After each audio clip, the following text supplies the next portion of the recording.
Hello. How you doing? I hope you don't mind the music part there, but I just wanted to emphasize how awesome these people are right here.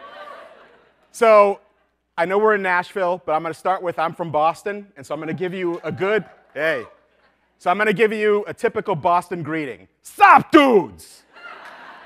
All right. So I'm going to talk to you a lot today about recruiter content, and it's funny. I've been talking to a lot of LinkedIn people here, and I'm saying that, you know, if anything, you guys are on the upswing, but we as recruiters, we've kind of ruined it. Look at your feeds every day. Spam, now hiring, all that nonsense. So I thought I'd start with this. You're looking at the most popular LinkedIn post I ever did. Now, I'm wondering why, and this started me on a journey over the last 3 years in my business and working with clients and with recruiters all around the world about why something like this resonates and why what we typically do doesn't. So let's start with what I kind of led with. The urgent requirement, now hiring, job ASAP, all capitals screaming at you nonsense that I see in my feed every day and you see all in your feed. And if you do it, shame. I'm going to hold the bell. Shame. Shame. Okay? What you are doing is perpetuating the stereotypes of recruiters. I know you've all done the Google recruiters are and scum and dirtbags and all that nonsense. It's because we do this, okay? So, come on, here we go. The reason being is because we've turned into a horde of ravenous zombies over candidates. We sit there and we see one and we go bananas. What are we going to do? How are we going to get them? How do we get their attention? And we're screaming at them. So the best analogy I like to think of that I say that you'll kind of relate to is, picture me in Morocco. And I'm with my wife and I want to bring some gifts back to my kids, okay? And I say, let's go to that Moroccan market over there. And I don't mean anything against Morocco. I'm just thinking of them as a Moroccan market. I've heard of them. You go in there and you have the intent to buy. And what happens when you walk in, hey, over here. No, screw that guy. Over here, over here, over here, over here. And I leave. It's scary. That's what we're doing to the very audience we want to engage with. It's selfish behavior, and we're not offering anything. So the key is to get people to know you. And what do I mean by that? Picture yourself home at night, do the Wayne's World, you're sitting there, and you get a call. And the call comes up, and it's a caller ID that you don't know. How many of you are answering that call? Oh, there's a couple people here. I was expecting 0. I know I wouldn't. It's no different with your emails, your calls, your outreach. Social, whether we like it or not, gives us the ability to break down the I don't know you. And if you think about all the analogies to marketing and sales that we've heard ad nauseum over the years, it's really true. If you think about what social does, and my Waldo post, and if any of you know me or follow me on social, my constant Star Wars stuff and geeky things and all that, people feel like they know me, and it allows me to, when I reach out to someone, to get a warm response. Instead of saying, I don't know that person, they're more likely to respond. So, if you look at this, and you think about why, and why this is really important, one of my colleagues that I do a lot of work with is JT O'Donnell. She works with a company called Work It Daily, if you're not familiar with her. And she's a candidate-driven business. And she surveyed over 1 million of the very people we want to engage with every day. And of those 1 million people, over 3/4%, over 750,000 people said this. They want to know more about a recruiter before applying for an open position. This is straight from the horse's mouth here. Why? What do they want to know? This is what they said on that survey. They felt by knowing you, they get a leg up on the hiring process.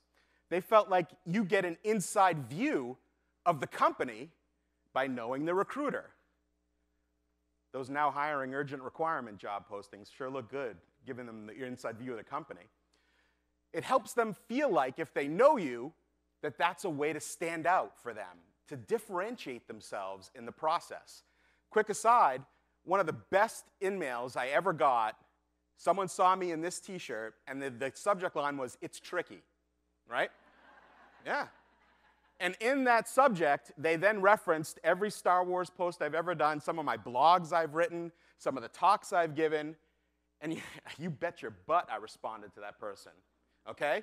So it helps them determine information that makes it relevant for them to stand out.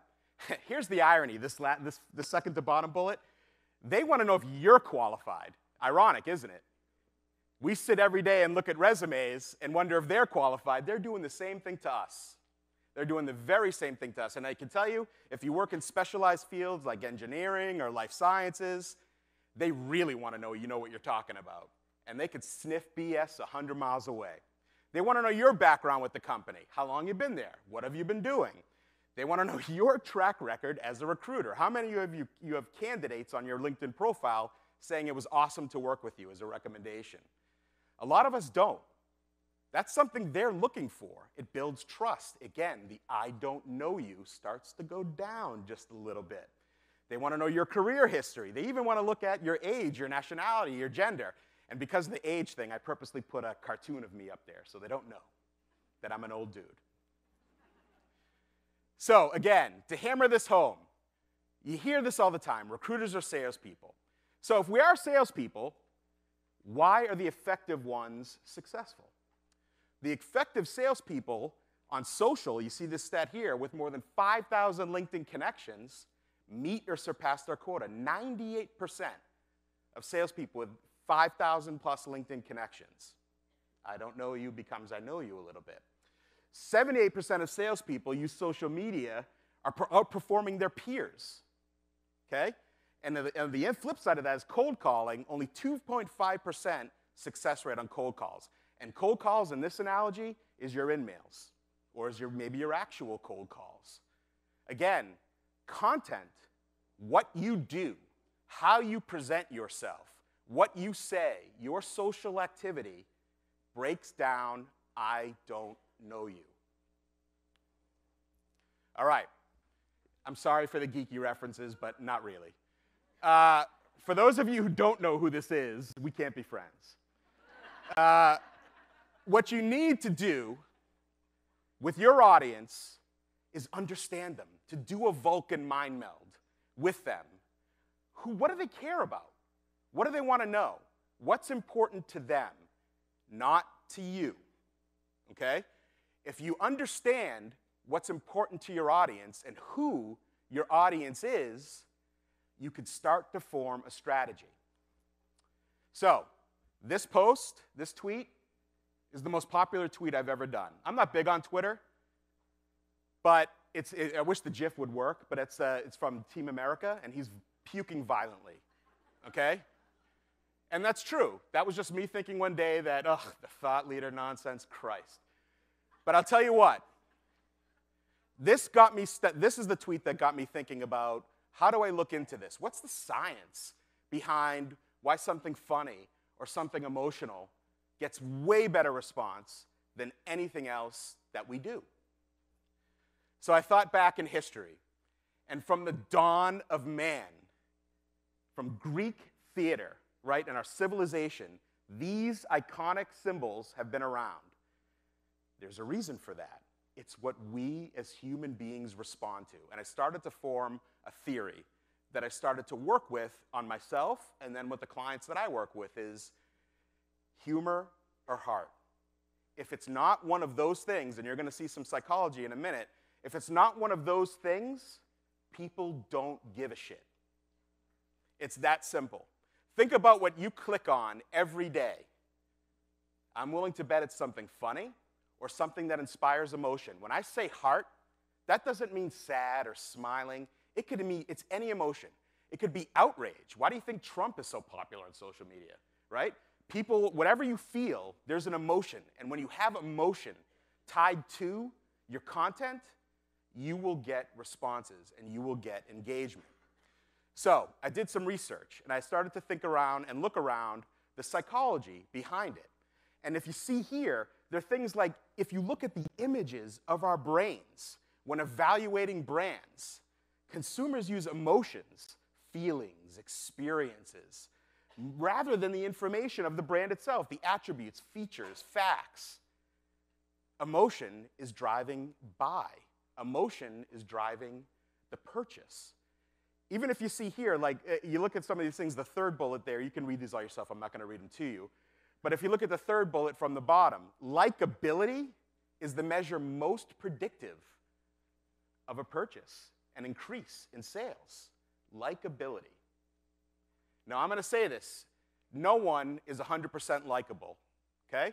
You have to be comfortable with that. We live in the land of the interwebs today, okay? And in that world, someone like me could write an article about how I can solve world peace and do it in 3 days, costing nothing. And someone would be, oh, what a jerk, right? That's the world we live in. There will always be people who have a problem.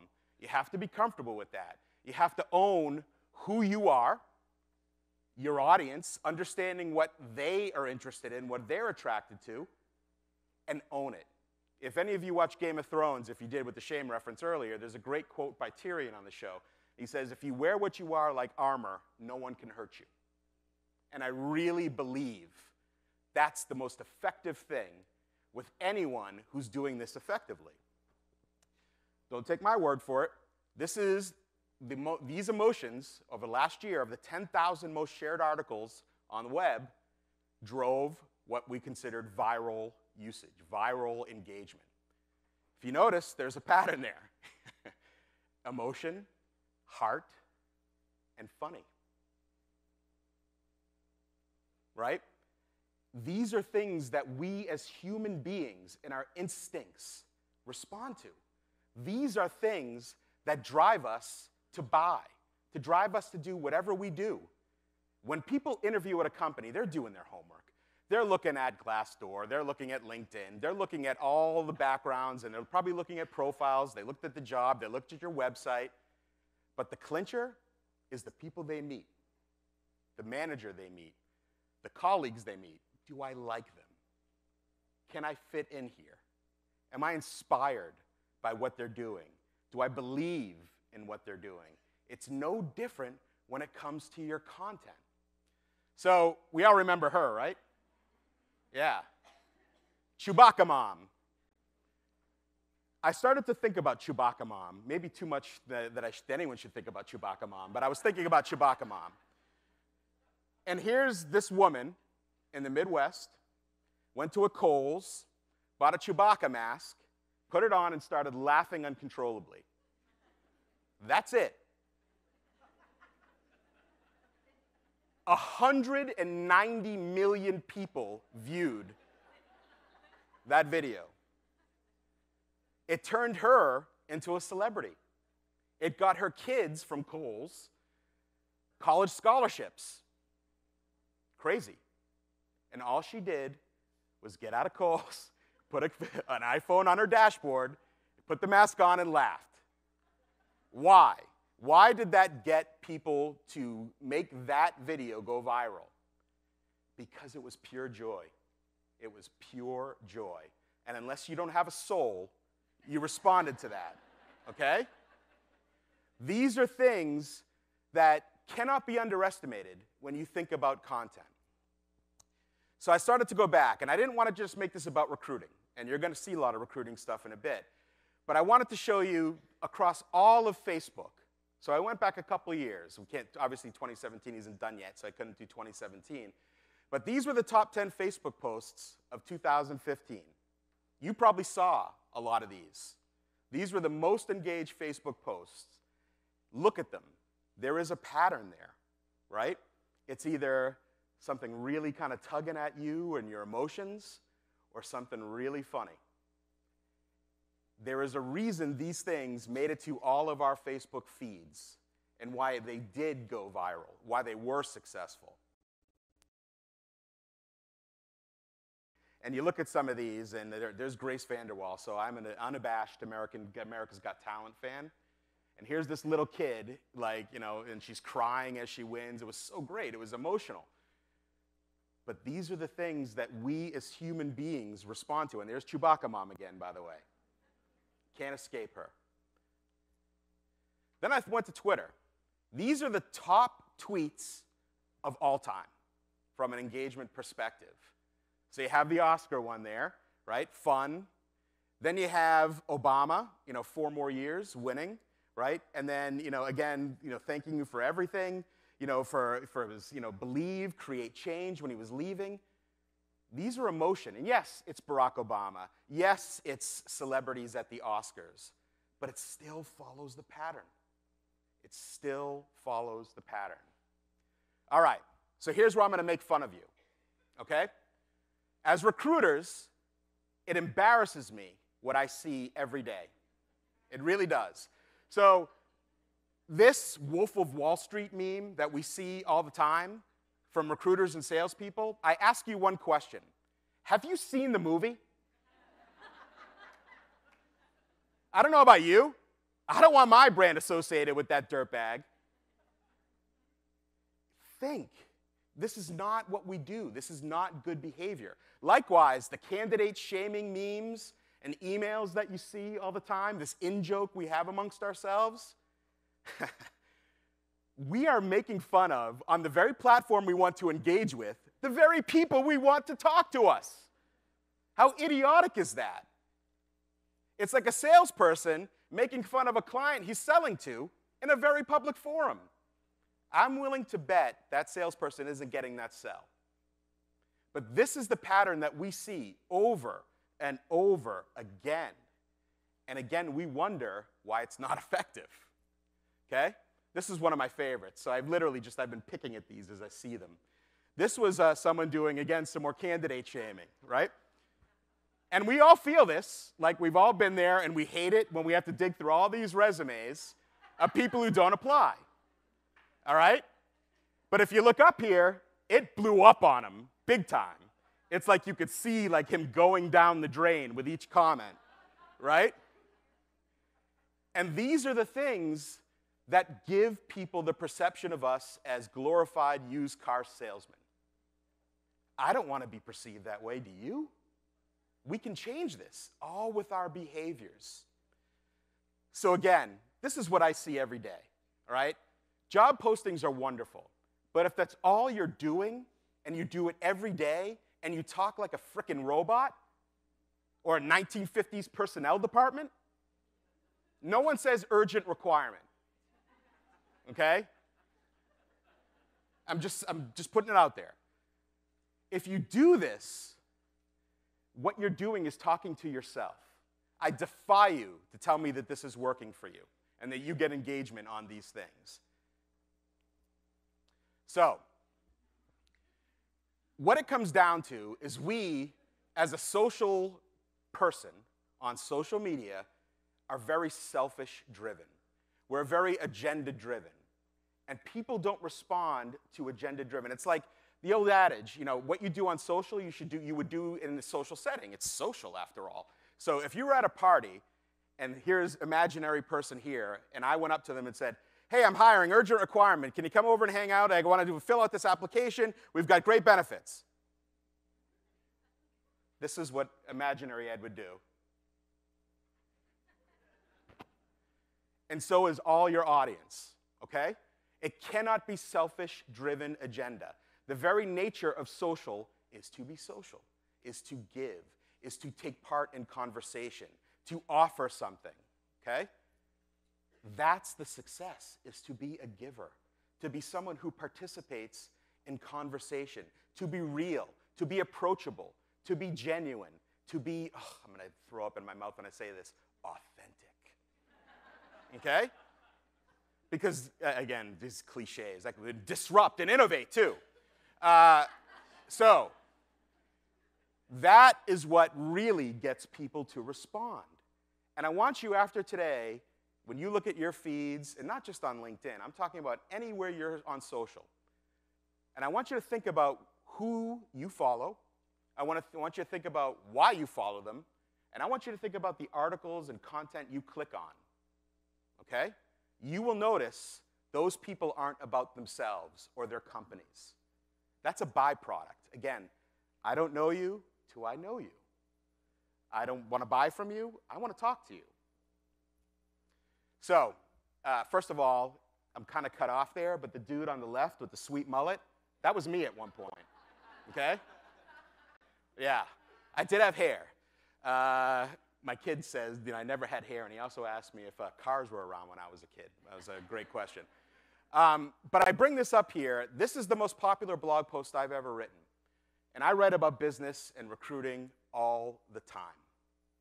But a story about summer camp and me being emotional, I'm getting emotional as I say it, about dropping my kids off at summer camp, got an incredible response. To this day, I get business from this post. I meet with executives and they said, oh, I loved your post about camp. Reminded me of when I did it, or sending my kids to do that. It has nothing to do with business, but I became approachable. And it was intentional. This is all part of my learning journey of going through what content and what doesn't. And this is on my website, and I look at the Google Analytics all the time. This is outperforming what I think are like awesome business articles, like 5-to-1. Still, like a year and a half, 2 years later. So I want to show you some examples, okay?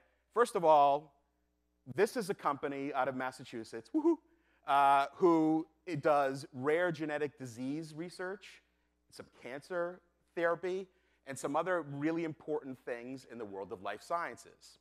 And so I was working with them, and one day they had a kid coming in who had planned a Make-A-Wish. And his Make-A-Wish, believe it or not, a kid this age, was to be the chief scientific officer for the day at the company that happened to be help treating him. And we had a very good discussion about, should we use this, right? Is this appropriate? Are we exploiting? So I said, just ask. Ask him. Ask his parents. They were like, yeah. And he was like, absolutely. He was pumped. And his mom was all for it. So this is one of a series of 5 posts that went out on LinkedIn over the course of the day that he was there. Their followers in the past year have more than doubled. Their engagement has more than doubled. And they are growing like weeds. They just built a huge new office now, too, filling with all these people who are dying to work there, okay? It ties to the mission, but it's emotion. It's heart. It's seeing this little boy who all he wanted to be was their chief scientific officer for the day. Likewise, I'm going to give a shout out to Cisco. Cisco, and if you're here, and I hope you are, but if you're in this room, I've said this to you in person, so I'm going to say it now. 2 years ago, Cisco was a bunch of people in suits. That's what people saw. And once they started to embrace their inner geekiness and who they really are and show the world what we saw outside was very different than what I experienced there and what the reality is of that company. They're really cool, and they just wanted to show it. And they started to do a mix. So you have some really emotional content. They just did a great blog post about the hurricane and the responses that Cisco family did for the people in Florida and the other places affected. And then you go to another one, and it's a blog post or an article about, I can have purple hair here.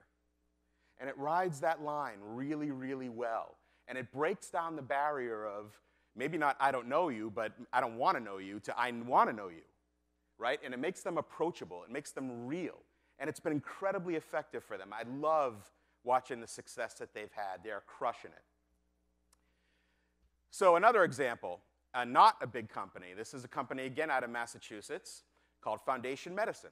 And this is the recruiting manager who I always laugh. He does not look like that now. He's like all diesel in this pic, right? Good-looking guy, but he doesn't look like this anymore. But he was doing a whole post about, and I had to encourage him to do this at first, but then he embraced it, about why he commutes 4 hours a day, every day, into Cambridge, Massachusetts to work at this company that is working on individual cancer care. And he wrote about when he was interviewing, his father was diagnosed with cancer, and what that meant to him, and why he does what he does. To this day, this was posted in 2015, to this day, he will tell you, to a man and a woman, that he gets comments about this from candidates and is approached by candidates all the time about this post and how they relate to it. now hiring. I want to talk about a recruiter I think is crushing it too. And this is just one example, but here's a guy who is an agency recruiter who was the person who sent me that awesome email I told you about earlier. And we were chatting, and he started to embrace who he is and what he does. And he's offering help, and he's offering advice, and he's talking in a real emotional and sometimes funny way to the people that are engaging with him.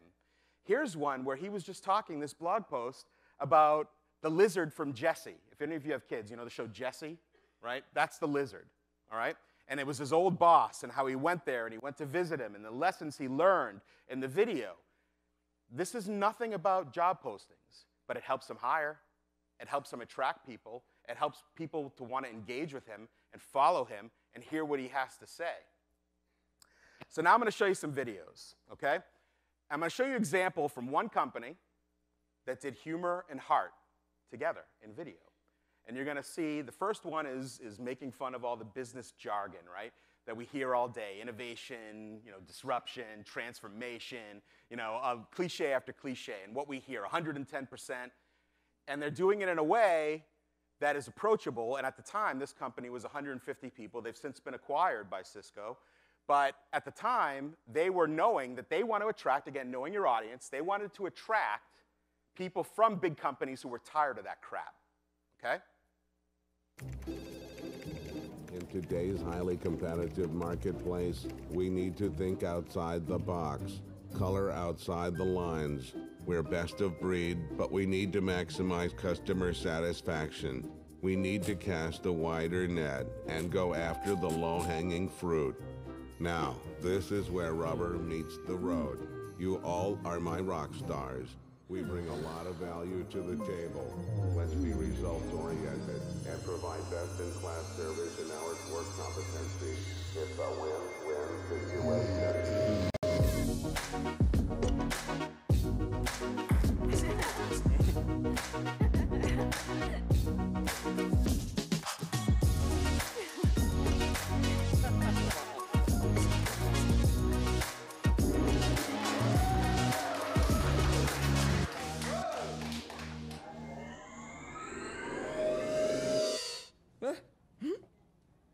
We need to hit the ground running.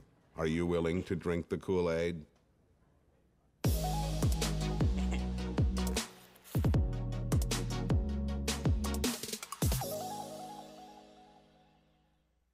Different. It's not one of those boring-ass videos of the person in front of a white wall saying, I love my job because they're telling me to sit here and talk about how much I like my job. Nobody cares. You've got to do something that taps into the very humanity of who we are and understanding your audience and who they are. Same company, they did a heart video, okay?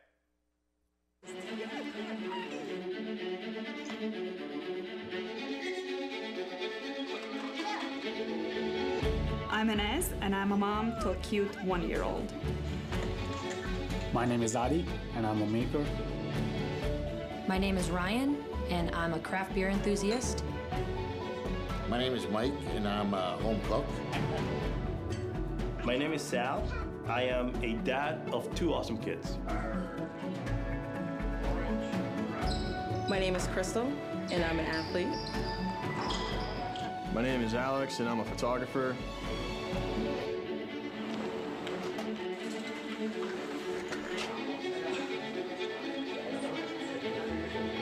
My role is software engineer. Cloud security analyst. Customer success manager. Cloud security sales specialist. I'm a DevOps engineer. I'm a Salesforce engineer. My role is business operations manager.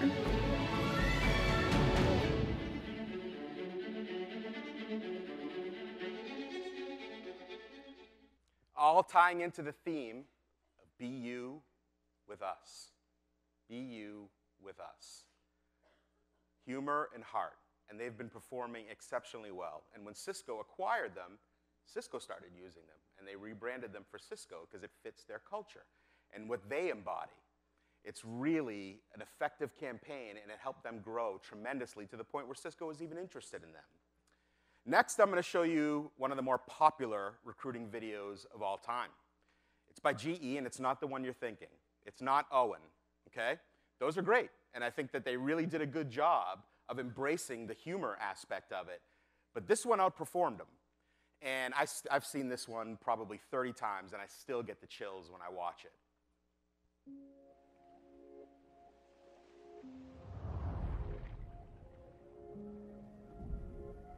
My mom, she makes underwater fans that are powered by the moon.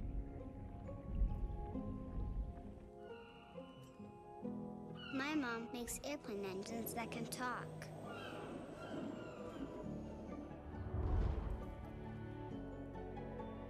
My mom makes hospitals you can hold in your hand.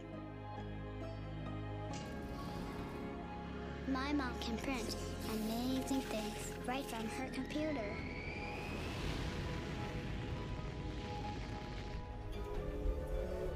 My mom makes trains that are friends with trees.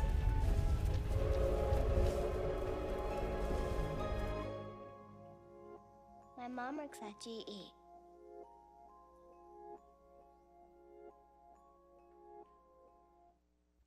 Now, obviously, very different budgets from what you saw earlier, but very effective, very effective.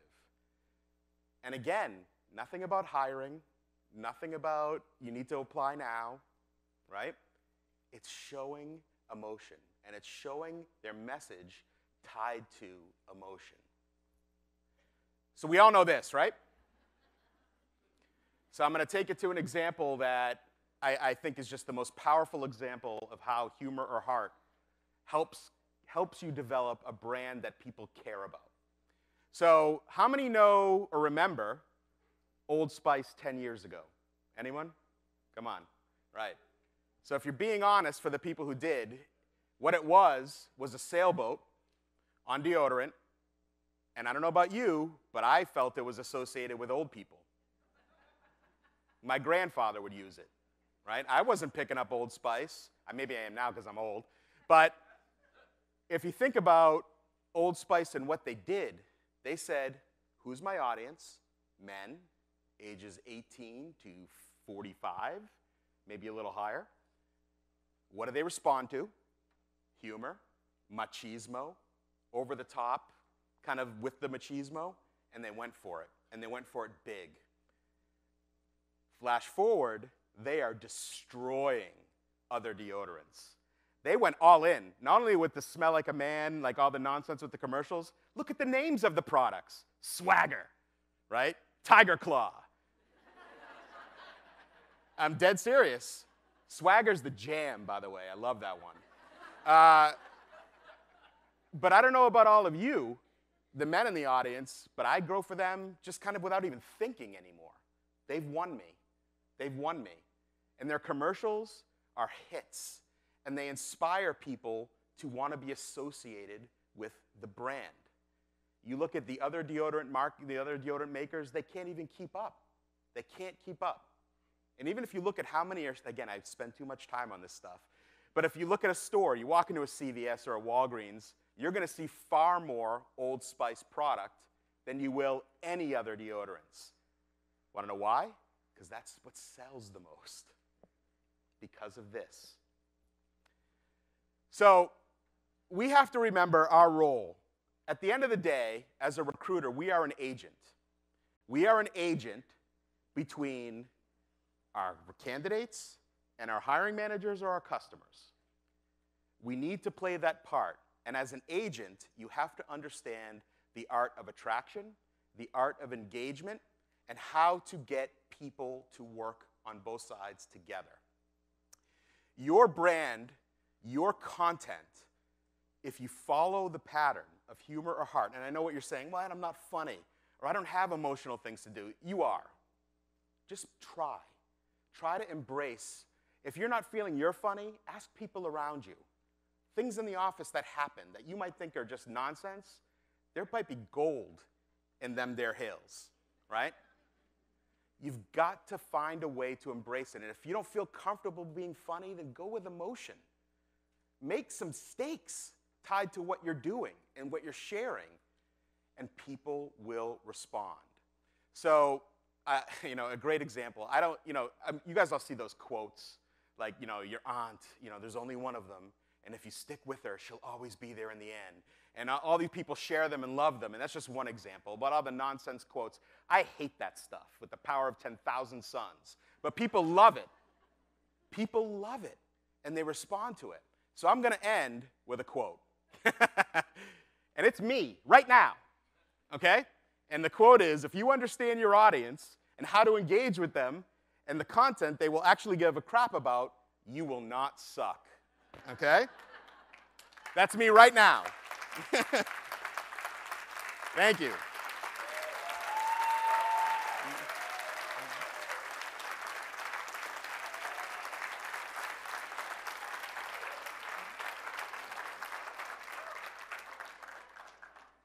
So I left some time for questions, and if the people streaming out, thank you for coming. This thing on? Testing? 1, 2. I'm happy to answer any questions you might have. Yeah, if you could.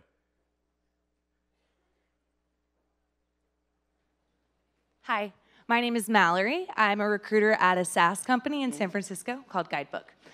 I spend a lot of time developing content for our employer brand, making the calendar, planning it all out, all that. But I don't really post from my personal page on LinkedIn. I do it all for the company. What is the balance there? I want to know what you think about how much time we should spend on our own content versus the stuff we create for our company. Right. So it all depends. I'm going to answer that with an asterisk. It depends on what you need, right, as an agenda. And I know I'm saying don't be selfish. But if you're a recruiter and you're doing the branding, then I would say you need to start mixing in some of your own brand in there and some of your own recruiter. You take that with you. I know everyone loves where they work, and they would never think of leaving it. But you take your brand with you. That doesn't go away. So if you are recruiting people and not just doing the brand piece for your employer, then absolutely you should be doing it. And you should be starting to think about your brand and what you want and the audience you want to engage with. But take this and work it with your employer brand. I'm telling you, the ones you admire around the world are doing this. They are. And the ones you think suck aren't. I promise you. Mm-hmm. Yeah. My name is Dina, and I work for a semiconductor company, and we are B2B, so what we have is not really exciting content. Mm-hmm. But to change the look and the appeal to make people want to come work for us, how do you get your management to get on board with this kind of material, who may be conservative and not really into this? I happen to have just been consulting with a semiconductor company, and no joke, and we had this very discussion with their executive team, and they said, well, we're not cool. You know, we're not exciting. I'm not saying that, he said that, okay? So I said, all right, well then think about your employees, the people that embody what you do and why you do what you do and how you produce what you do. Each one of them has a story. You just gotta ask and tell it, right? And when you do that and you embrace their stories, there's always gonna be emotion tied to that if you allow them to do it. It takes steps at first, and so how do you get buy-in? You take a sample. You do one little piece, and you say, just let me do one, and let me see how it performs, right? And again, I'm promising you, I'm 100% Ed Nathanson guarantee, right, that if you do one of these and you do a story against your product release PR stuff, right, it will outperform it, I promise you. Because you know who's liking your product release stuff and PR press releases? Your employees. That's about it. Thank you. Yeah. Anyone? Yeah. Huh? Yes. I have to admit I was chuckling when I did that. Anyone else? Oh, come on, don't be shy. Yeah.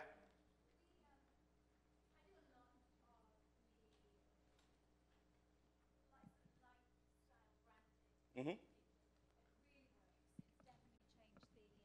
The talent we're able to attract. Oh, thank you. Mm-hmm. Definitely changes the talent we're able to attract. The biggest pushback that I have is that marketing don't really like it. Yes. Because it's different. It's not our consumer brand. It's just a very different feel. So this very situation you described is going on in every company around the world when it comes to this stuff. And what I always say is bring them in first, right? Have them be a part of it, and when they don't, do it without them. I'm dead serious. Try to play nice in the sandbox, but if they don't want to share their toys, then you take your toys, you go home. Okay?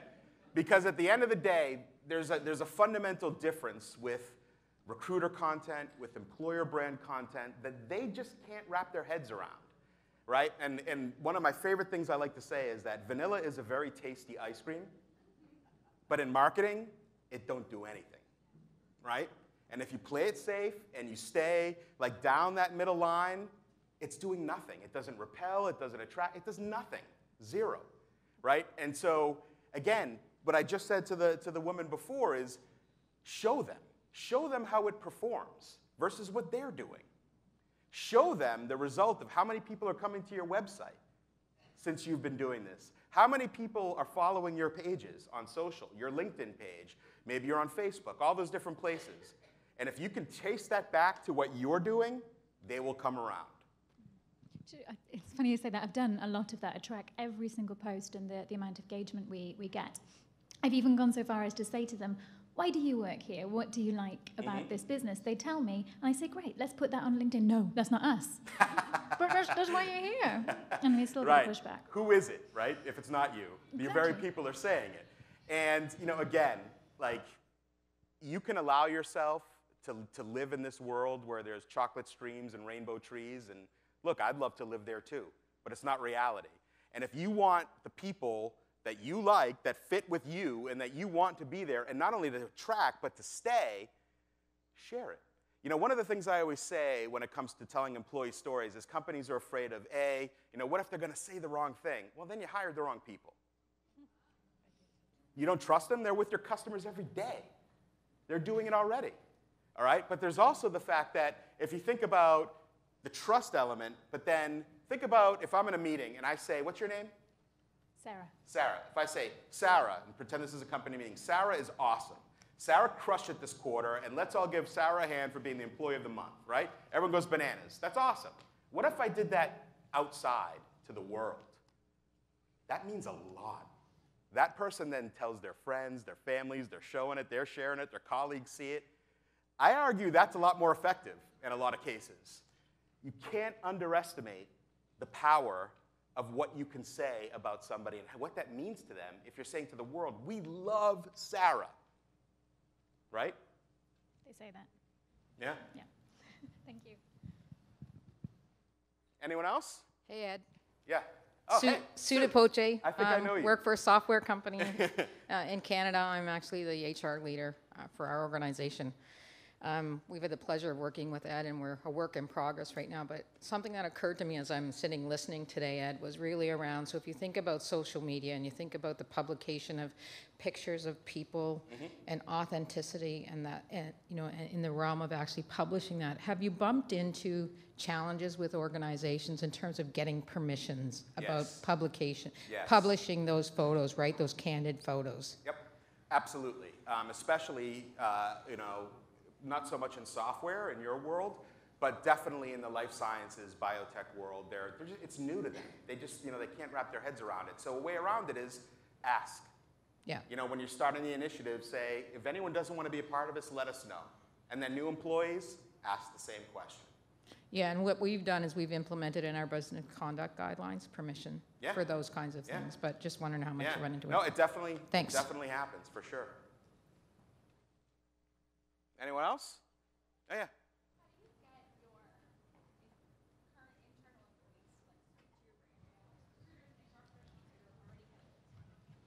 In it, and you're really thinking critically and strategically about your content and what you put out there, but how do you get your team to be your ambassadors? Yeah, so I think the biggest mistake companies make is they say, all right, we're doing this, everybody go, right? When I think the best way to do this is to start small and start organically.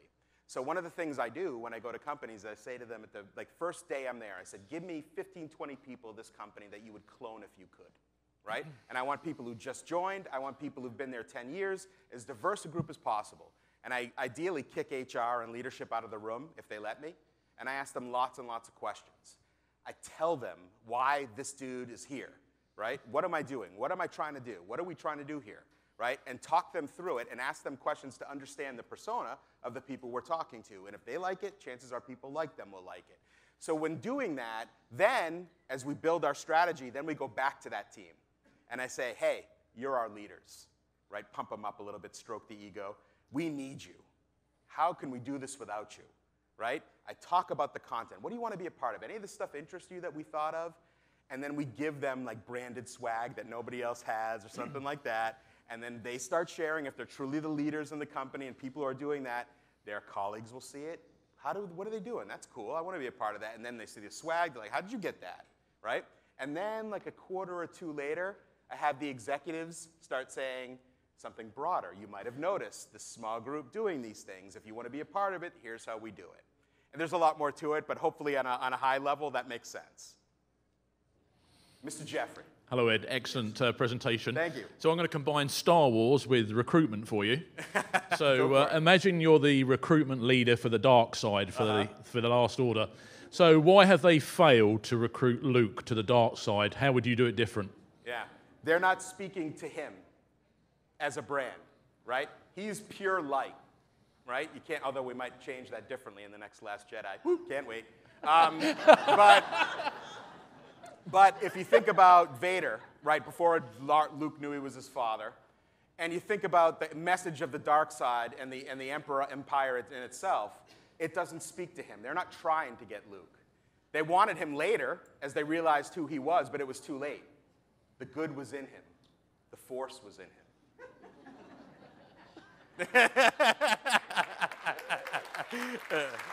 Thank you. Thank you.